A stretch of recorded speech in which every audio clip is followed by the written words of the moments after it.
This is cool. All right, you guys fire ahead. I'm Wes Tiemann, and I'm a beef pro. I'm Brett Spader, and I'm a beef pro. Tell me. I'm hearing my own voice, which makes me nauseous. I'm Dustin Dean, and I'm a beef pro. I'm Annie Allen, and I'm a beef pro. Ow now, brown cow. Hi, I'm Tracy Bruner, and I'm a beef pro. I'm Jess Pryles, and I'm a beef pro. My name's Lee Alford. I don't know whether I'm a pro or not.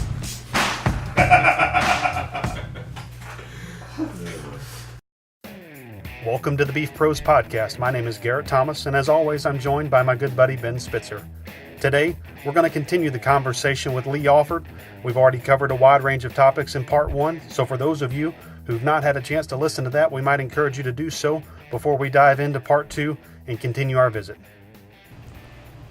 Well, Ben, I've got a question I've been dying to ask since we got here. Okay. So, tell us a little bit. We're sitting in Lee's house here, and I've been told that this house has got a wonderful story about the floor here, and the first floor is brick, and the ceilings are unbelievably nice, and I hear there's a big room upstairs that maybe has some brands on the wall. So why don't you tell us a little bit about how this house came together? Well, Because I'm dying to hear about this Brandon party. That right there seems right up my alley. well, when we started in to build the house,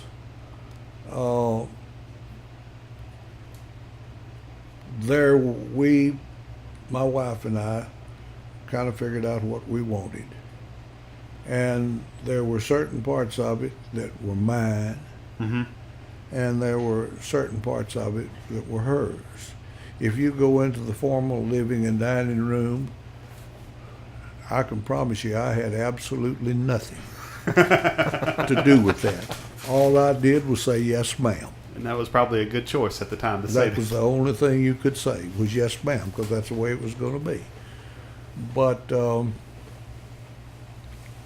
we got started on it, and I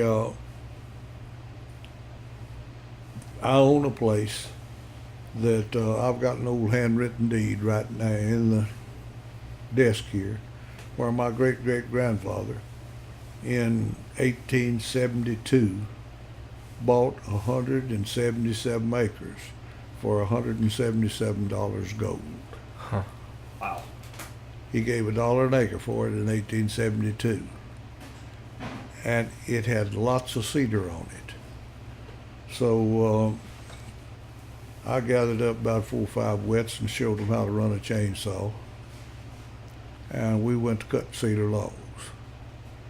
And we cut them 10/6 to where we'd have enough left over to get 10-foot lumber, because sometimes it was a little hard for my saw hands to get the measurements exactly. So you put a little in there where you didn't get. But anyhow, I loaded them up and sent those logs to Bonware, Texas, over on the Louisiana line, to a mill over there, and had them V-grooved and center matched, and sent back down here. And that's what a good part of from the office down through, and you're looking at the office in here, and all you see is sheetrock. And the reason for that is I decided that I was going to panel this room out of something that came off of this place. And all I had was pecan, and this has been 33 or 4 years ago, and I hadn't gotten around to it yet. I'll get it done one of these days. But this old native cedar, well, I'll come back to that in a minute. Anyhow, I had the cedar cut to panel, and the part that I did. And the part that I did was this office through into the paneling in the kitchen and into the den. The front, formal living dining, again, all I did was say yes, ma'am. The bedrooms was a yes, ma'am deal also. Whatever she wanted was what she got. I feel like we're getting a little marital advice as well here. Yeah, well, I need it. You learn that sometimes it's best that you learn how to say yes, ma'am. I remember something my granddaddy told me when I was a little bitty kid, and we lived next door to each other, and I was over there all the time, and I was going over there, and grandmother was after him, and she was just yip, yip, yip, yip, yip, yip, yip about something that he had done. And he came down the steps, and I was standing there, and he went by me, and he says, "Boy, I'm going to tell you something." "Yes, sir." "The only way on earth there is to win an argument with a woman is to say yes, ma'am, as you're putting your hat on your head going out the door."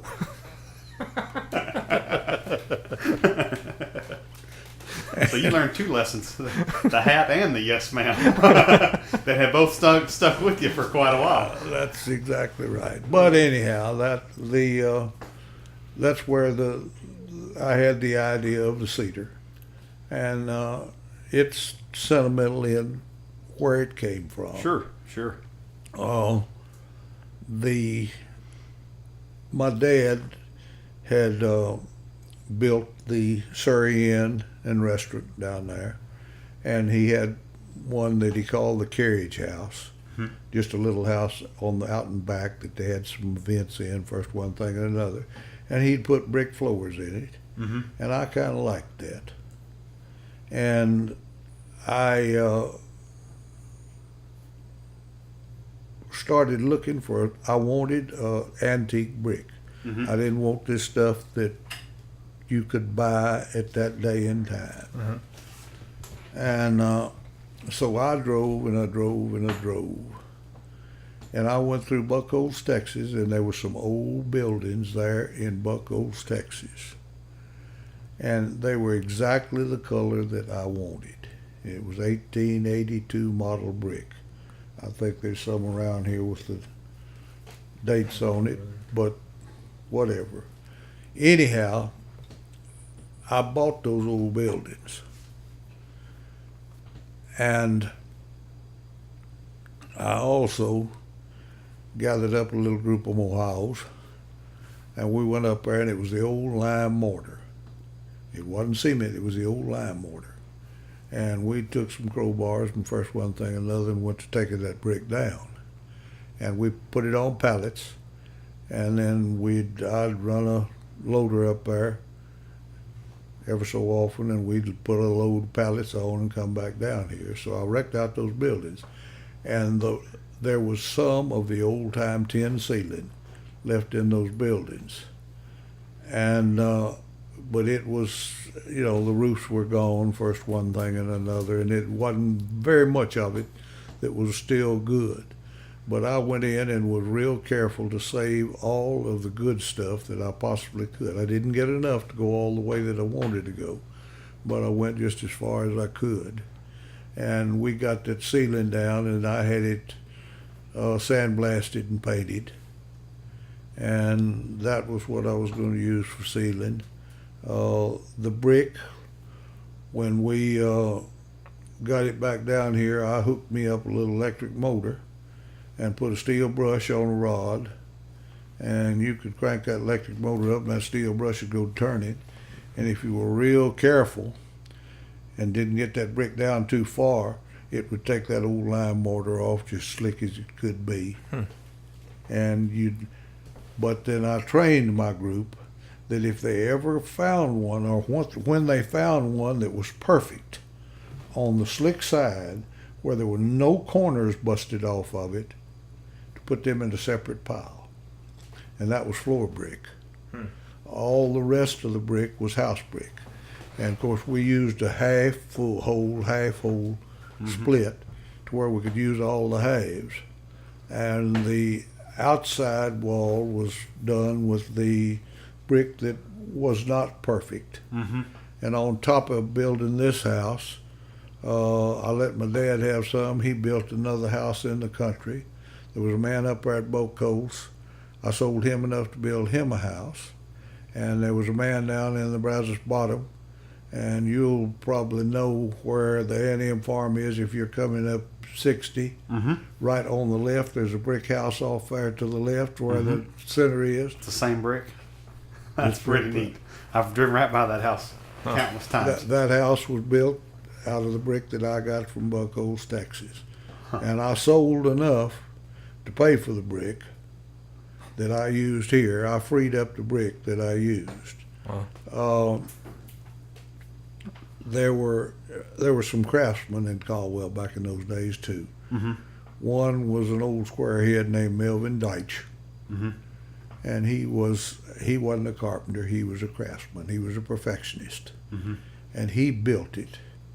And Arthur Kluge was the brick mason. And Melvin did the carpenter work on it. Now he had a framing crew that did all the framing and such as that. But once they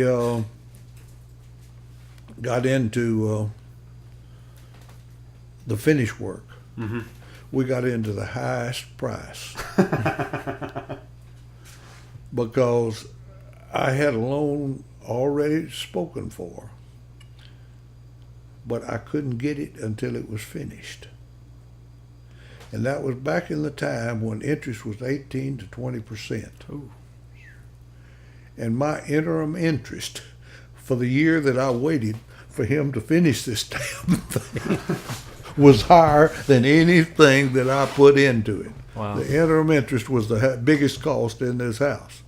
But it was, the job he did, I think, was fantastic. It was well worth it. You have a beautiful home. for And sure. Anyhow, Arthur, well, I'll get back to the cedar. This old native cedar, when it's first sawed, it's purple. Now, it will, as time goes on, it'll go on and turn into the brown shade that you see now. Sure. But when it's first sawed, it is purple. I knew what it would do, but I hadn't gotten around telling my wife what it would do. And she came in here, and Melvin had nailed up about one wall in that den, and there was a purple wall over there. And she walked in and looked and screamed. I just rest. It will change. All right. But if it doesn't, it's coming down. Yes, ma'am. But anyhow, that it did change, and it is just exactly like it is supposed to be, and it will be from now on. Sure. We started on a fireplace, and I had a friend that told me that he had a lease that had a lot of petrified wood on it. Mm-hmm. And I told him I was looking for something to build something original to build a fireplace out of. He said, well, come on down there. So he took me down there and showed me where the petrified wood was. And I also got me a crew of Mohaos, and we went down there and we went to digging up petrified wood. You know, you'd see some of it, you'd pick it up, but we hauled all we could get up here. And I was down there. I don't know if you've seen the fireplace, but I will show it to you. There's a triangle-shaped piece right dead center, right below the mantel, that I got off my horse because you'd see that stuff, and you didn't know whether it was rotten wood or whether it was really petrified. And you had to either feel it or kick it or something like this to figure out which it was. And I got off my horse, and I was riding a gray pitchfork mare. Then I got off and I kicked this rock, and it was a rock. And I dug it up. Look what I have found. So I got it out of the ground, and I set it on my saddle horn. And I stepped up behind, and I was going to balance the rock on the saddle horn. Well, them pitchfork horses known the buck. And she didn't like that rock on top of her. And I tried to hold her head up, but I couldn't keep her head up and hold the rock at the same time, and she blew up on me. And she bucked the rock off, and she bucked all my pencils and stuff out of my pockets, and first one thing had all my paraphernalia scattered around there. I finally got her rode and pulled her head up, got off of her. And I led her around and gathered up my notebooks and my pencils and all such as that was in the pocket. And I was about a half a mile from the truck. And I looked at that rock, and I picked that rock up, and I carried that rock and led my mare to the truck. Another one of those times you should have just said, yes, ma'am. But, and when we were building it, Arthur, the mason, we'd get a certain place and had it all back on the back side. And I stayed with him the whole time he was building that fireplace. And he'd get to a point that he needed another piece, and I'd go out there and go through the pile and find something that I thought would fit there, and if it worked, well, he'd put it in there. If it didn't, I'd go back. But we worked back and forth until the fireplace was built. And that I'm as proud of that as any place that there is in the house. There's not another one like it, because it's completely built out of petrified wood. The upstairs, the reason we had all that room upstairs because it was another yes ma'am deal. She had been around and she had seen these houses with the dormers on it. Mm-hmm. And she just had to have dormers on this house. And there ain't no way to put dormers on one story.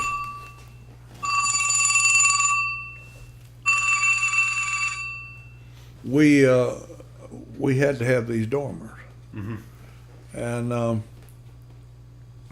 I went up there when the dormers were built and the roof was on and such as that, and I got to looking at that room, and I just, there's nobody needs this much attic. And got to figuring on what I might do. And so I decided I'd just make this into one big party room.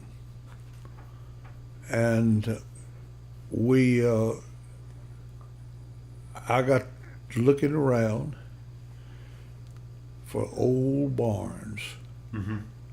And when I find one that needed tearing down, I'd go find the owner, tell him I'd tear it down if he'd let me have the wood. Most of them said yes. So I gathered up all the barn wood, and you see lots of barn woods in frames and first one thing and another. But I gathered up enough barn wood to panel that thing.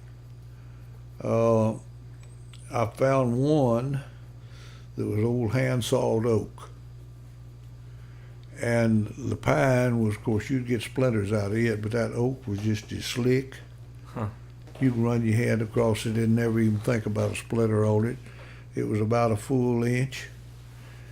And we started putting it up, and we bent about 15 or 20 nails and never got the first one driven through it. And we backed up and got a drill and drilled it. It was a steel bit. We drilled through that oak, set it up there, and then stuck the nail in the hole and nailed it to the 2-bys behind it in order to get that stuff up. And, I said, well, that might be when I get old, I won't sit here and look out. Well, I'm old and I don't sit there and look out. But anyhow, I built some kind of raised deals on the end to sit there. Mm-hmm.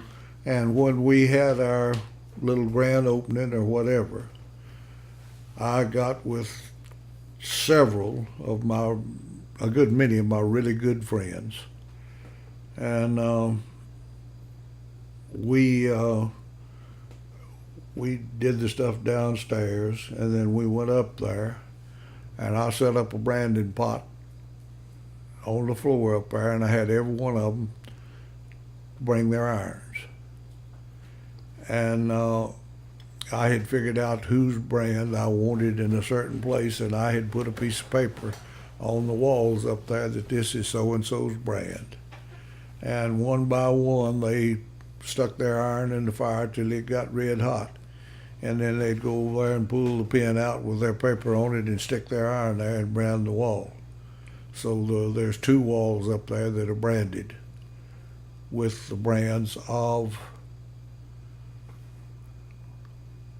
my friends. That's pretty. And That's pretty neat.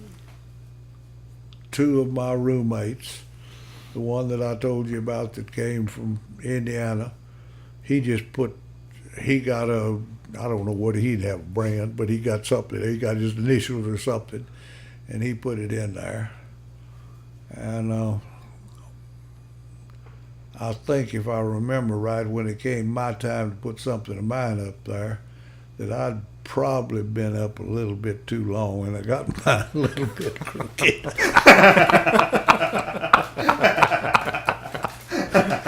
But it was a little later in the evening, I take it. Oh yes, it was pretty. It was long about midnight when we was doing that. And but anyhow, that's pretty well all of the story That's on pretty the neat. house. That's pretty neat. This is definitely one of a kind. That's for sure. Well, there's lots of stories we could sit here and talk about, but I guess a couple more that I can think of, and then we'll probably let you get out and finish your day preg checking cows. Well, I'm and all gonna that. tell you one right quick that Okay. just the lady just stuck her head in and told me to be sure and put this in. That's one of mine. Yes. Hmm? That's one of the one I was one. I had decided that I was through playing ball. I wanted to go to roping caves. And so I started roping caves. And I had gotten hold of a horse that was damn good. And I was getting to where I wasn't beating a lot of them, but I was getting to where even that I could beat a few people riding this horse. And I'd go to a calf roping, and I had 2 kids, one of them on a blanket, wasn't walking yet, and the other one just scattering around here, there, and yonder. And my wife was sitting over there trying to tend to those kids and grumbling mightily about having to sit there in that sand and dirt taking care of those kids while I was roping calves. And I finally got tired of listening to it.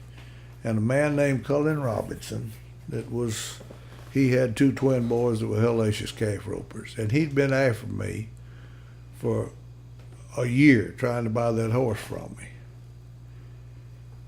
And I just decided, well, I'm tired of listening to this, Cullen. What are you going to give for him? And he told me, and I don't remember what it was. It wasn't that much. It might have been $1,000. Back in those days, that was lots of money for a horse. $1,000 won't start nothing today. Right. And it might have been I don't remember. But anyhow, I kind of, what I thought, topped the market. And I sold the horse to Cullen. And one of his boys got on him. And he hadn't been on him 2 or 3 months. He won Angelo on him. And he then sold the horse to an old boy, a calf roper, named Cheryl Overturf. And in February, the Rodeo magazine came out with a picture of this horse bedding one in Denver when he won Denver on it. All I could do was just, well, I did own him at one time. But anyhow, that's the horse story. Well, and sitting here looking at some of these pictures, and I know you've told me about some of these guys. Is there any of the? I know there's probably hundreds of people that stick out in addition to your grandfather that made a big impact or sure enough good Well, men. the old one, the old drunk that is drinking the Lone Star, that was two of my hands, and that was on a Christmas Eve at a little old Bohemian beer joint down south of town here. And they were both so drunk they couldn't hit the ground with their hat. And there was lots of intelligence going on there. I would imagine they were solving all the world's Oh, problems. they were getting the world's problems solved. And he's also in the picture at the top. He had a Camel cigarette in his mouth all the time. And emphysema finally got him. He worked for me for 30 years. And now he was a character. But he was as good with a rope as I've ever seen anybody in the country. If he and I went to go catch a bad one sometime, I always took the first loop, because adrenaline's liable to be going 9-0 in me, and I might throw it straight up the first time. But if I got him caught, you did not ever have to worry about him getting you, because he never missed with that second loop. And he would he'd build a loop that you could drive a car through and get it pulled up on a 200-pound cave, and never just how he did it, I don't know. And we'd get in a chase in the woods somewhere, and finally get to where the dogs would get something stopped, and I'd beat him there by about maybe 10 yards. And my shirt would be tore off of me, first one thing and another, and he didn't have a scratch on him anywhere. No torn clothes, no nothing. He could get through those woods slicker than anybody you ever saw. He just wasn't quite as big a hurry, but then I think he's letting me tear the brush up where he can get through it. That goes back to something my grandpa always used to tell me: work smarter, not harder. Yep. I think he was the prime example of doing that. He was something, I'll tell you. But he did not miss, and he was the kind that he would never trot his horse if he could pin something in a walk, and he wouldn't lope his horse if he could do it in a trot, and he damn sure wasn't going to run his horse if he could do it in a slow lope. Mm-hmm. But if none of that worked, he would tie him somewhere. It might be 7 fences across, but when you found him, he would have it tied. Mm-hmm. Huh. He was as good as you've ever seen. Could get drunker. God almighty. And when he got drunk, he was always, I'm going to give you a discount. And I got a call from one of the local establishments. Man ran it named Bill Hairston. Bill said, Lee, Buddy's up here. Would you please come get him out of here? I'll be there in a minute. Well, I walked in and I was trying to be nice to him. Buddy, get up. We need to go. I'm going to give you a discount. No, let's go. So I was just nice, and I got him talked into the truck, and we got up down here about 3:16. I'm going to give you a discount. No, we're not going to fight while we're driving. We got to the house, and he was living right down here under the hill. We got to the house, and I got around and opened the door and helped him out, helped him up to the porch, and I got in my truck and left. And about the same time the next night, my phone rang again. And it was Bill Hairston again. He said, Lee, please, he's back. I said, I'll be there in just a minute. I went in there. I said, let's go, Pearl. And that was his nickname. He drank that Pearl beer. I said, let's go, Pearl. I just grabbed him. Come on. I took him and I chunked him in the truck. We got to the same place he was going to go. I said, shut up. We pulled up to the house, and he had 3 or 4 old dogs that he stayed at the house. I walked around, and I opened the door and jerked him out and chunked him on the ground. And the last thing I saw, he was just like this. Them dogs was on top of him trying to lick him. And he couldn't get the dogs off of him. But it sobered him up. He didn't try it again the next time. And one of his best ones, we had missed about 3 bulls in about 1,000-acre place. And there might have been 15 acres of opening on the whole place. And we went off in there and turned the dog loose.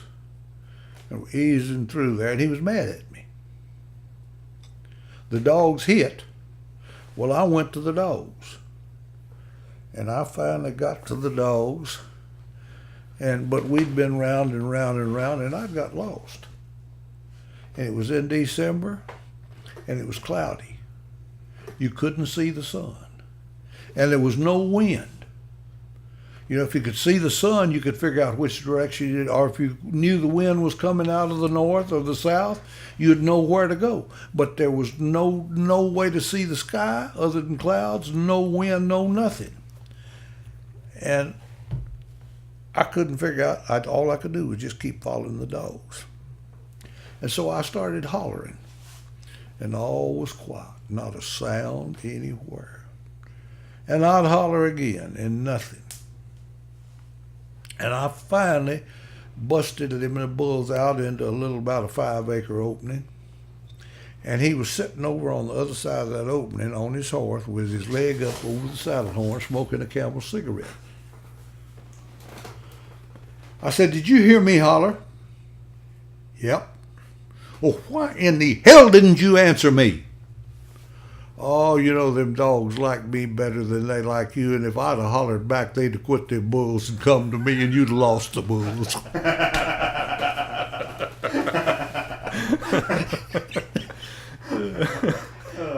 And the end of the story on him,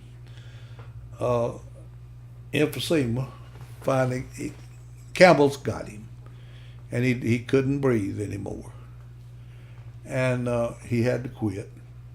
But he had started going around these old house places where there used to be an old settler's house and digging around and finding bottles and first one thing and another.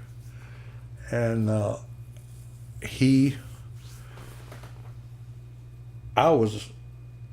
when I got the call, I was in San Angelo headed home.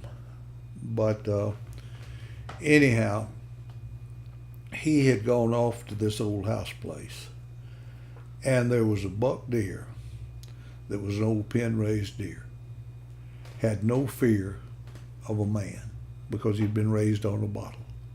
He was in the rut, and he wandered off into this buck's territory, and the buck came after him. And he wasn't scared, because he'd been in the woods with a cow with a horn that long trying to get him a jillion times. He had his hands up, keeping the buck from getting to him with his horns.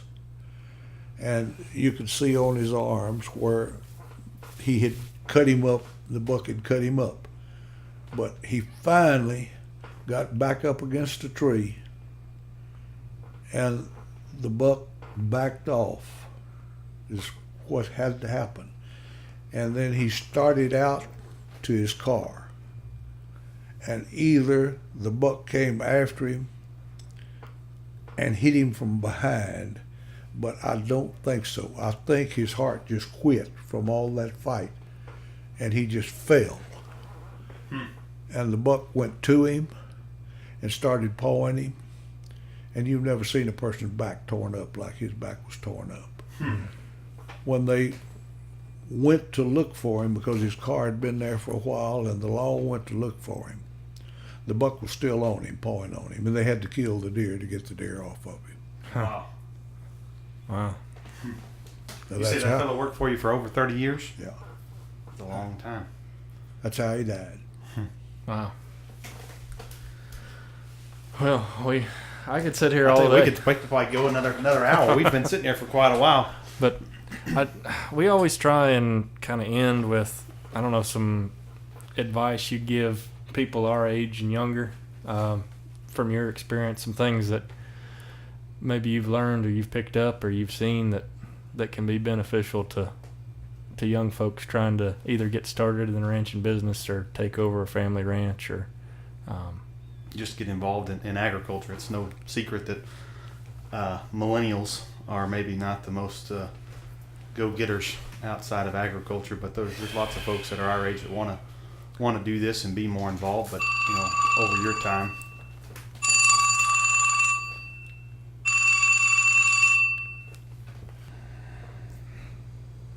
That's the toughest question that you come up with by far.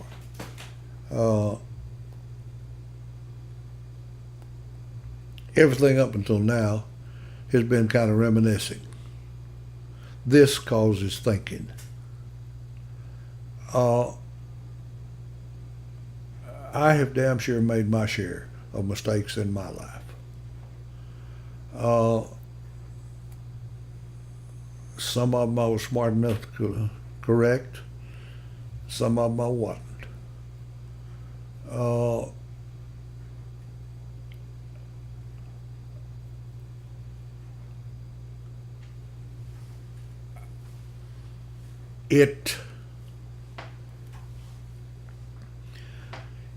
If you were going to go into it strictly as a business decision, I don't know if you'd stay.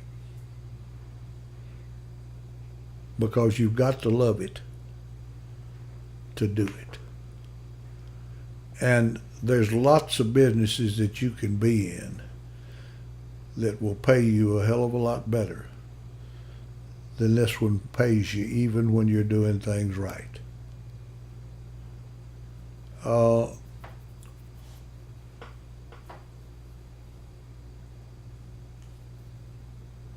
If you stay in it long enough, you kind of, a system, the way you do things kind of evolves.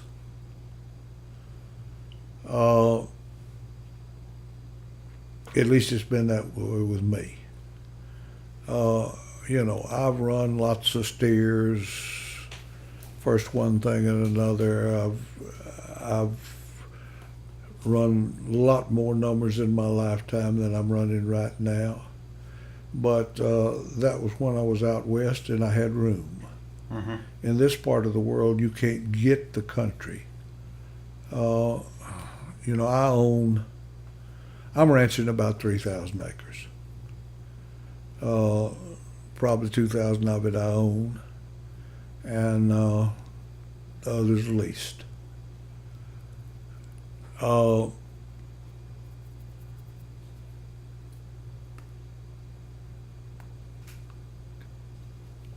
You can, if you try to get country, unless you get lucky now, it's going to be too high. So, advice,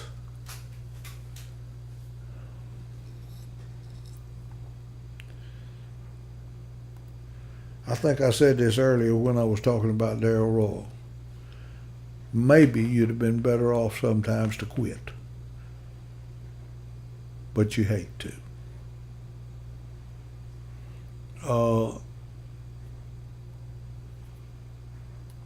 If you stumbled onto something that works, try to stay with it as long as it's working. The one thing that you have got to, without a doubt, if you're going to be in this business, is you've got to have a banker that has got your back. Because there is not a worse cash flow business in the world that I can think of than this. You'll hit, of course, your cash flow all comes piling in at one time, whatever income you've got. And when you really need it to pile in, it just won't come. And you've got to have X number of dollars to stay afloat. You've got to have a man behind him behind you that will cover you when you need covering. And the critical thing is to cultivate that relationship.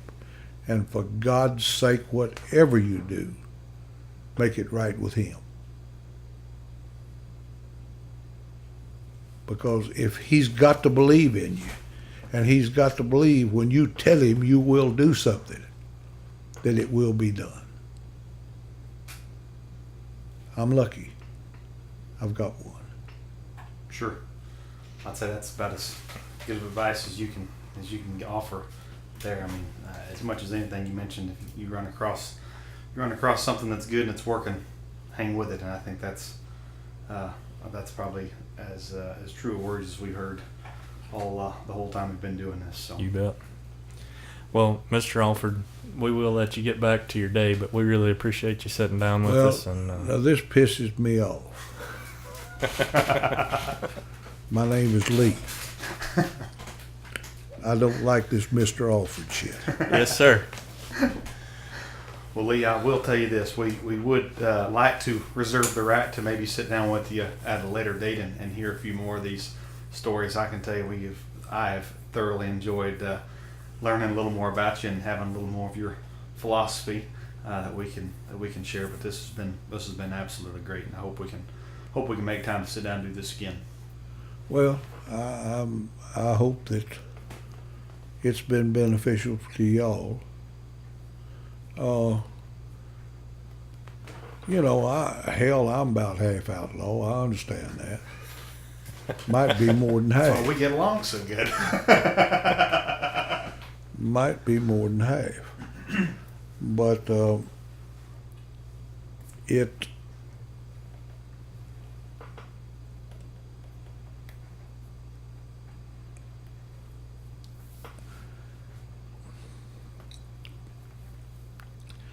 there is not in this part of the world a whole lot of people that can ranch for a living.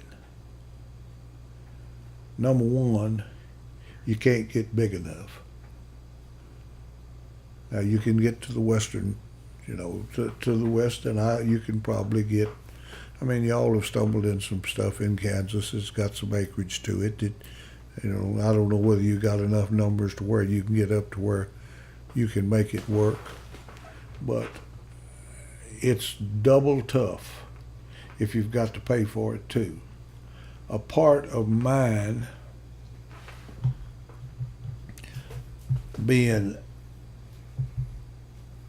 as tough as it is right now is the drop that we've taken in the last year is unprecedented. I've been through the 60s, the 70s, the 80s, the 90s, and I've never seen a 50% drop from top to bottom. But I have never. Cash hadn't meant a lot to me. My idea of progress has been what my financial statement reads year after year. And if I have increased my net worth, even though my cash has been tight, but if I have increased my net worth by $250,000, I've had a good year. And that's the way I have always managed my business.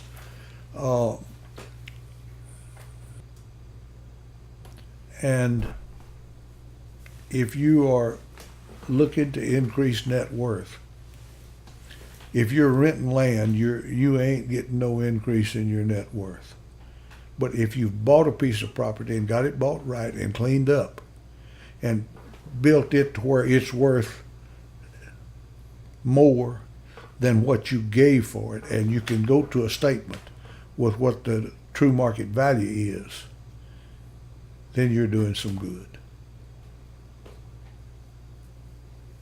Now that's been my philosophy. Whether it's right or not, I don't know.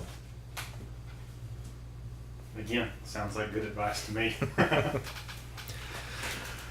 It don't make things easy. Mm-hmm.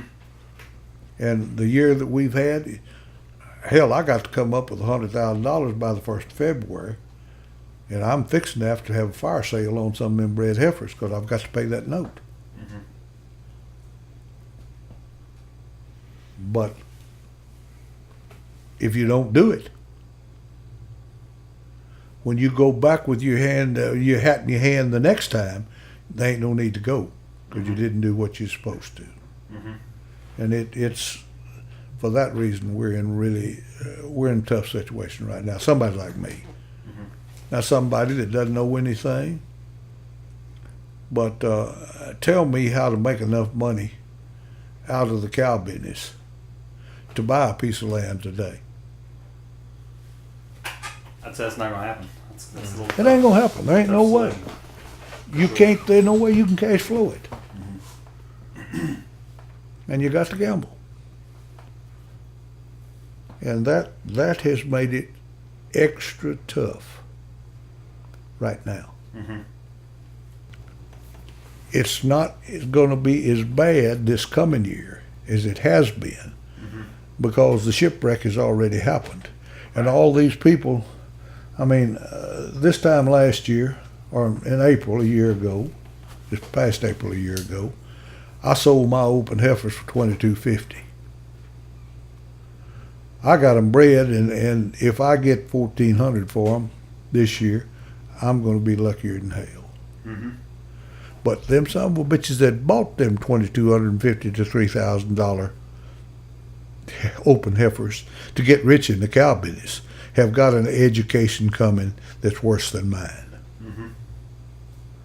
Oh, that's going to be it's tough to pencil that out. There's no way. It ain't going to. They've got to take their whipping and go home. Mm-hmm. The only good thing that has happened out of this wreck is that I think that this expansion, they'll take a new look at it. The people that are thinking about expanding and decide this ain't so damn smart. Mm-hmm. And the one good thing that I did when it was really good, I didn't change my lifestyle a bit. But I paid pretty close to $2 million worth of debt. Now that's going to inch back up, but not that much. Sure. Right. And that if I would still have had that wrapped around my neck, it might have been sayonara. Mm-hmm. Might be, yeah, I don't know. But in the mid-'70s, I was young and I was the smartest that I ever knew. And I kept a lot of cattle on feed and first one thing and another. And I set my record in the 70s that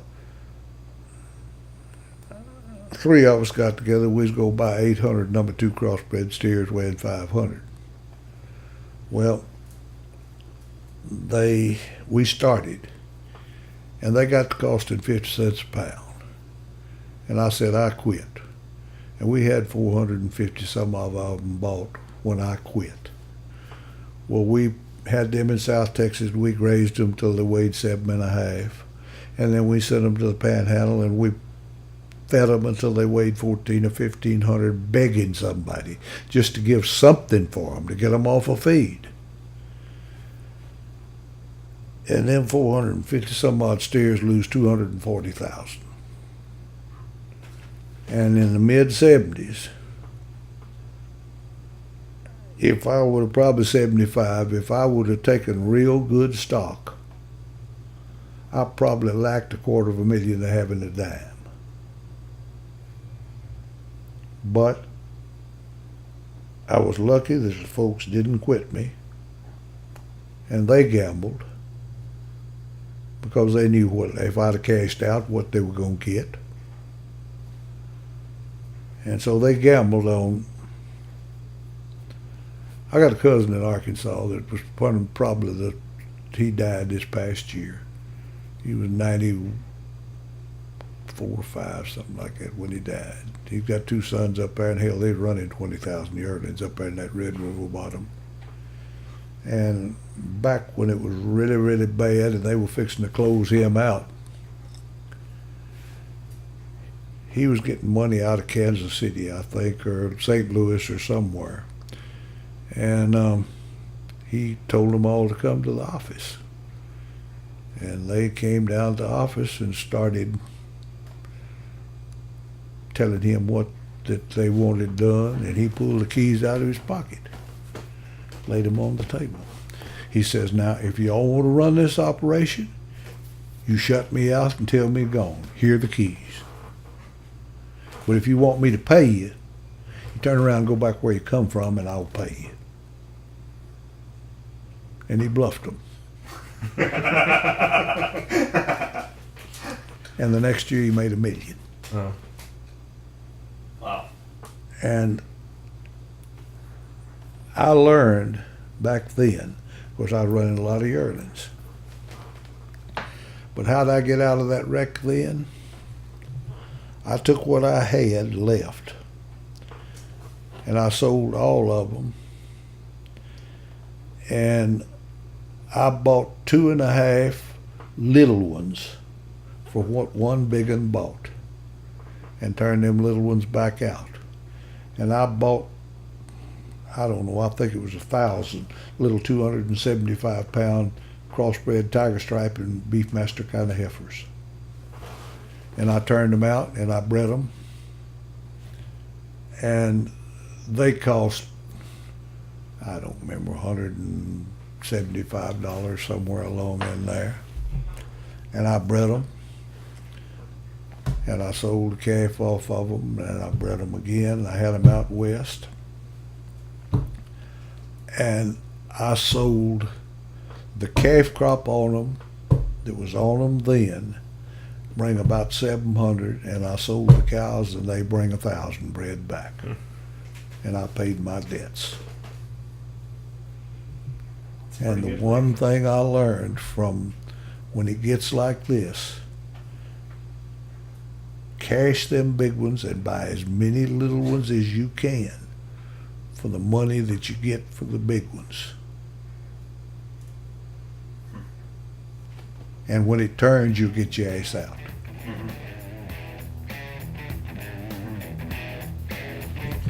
But in the next year or so, we're fixing to learn how that works. We're fixing to learn. Yes, sir. Well, Lee, we will wrap up our time on here, but again, really appreciate it. Well, you heard lots of bullshit. There's a little truth mixed in. Well, we really appreciate your time, and now that is fact. Take that to the bank. You can bank that. Well, good. Well, we sure appreciate everything, and we'll let you get back to it.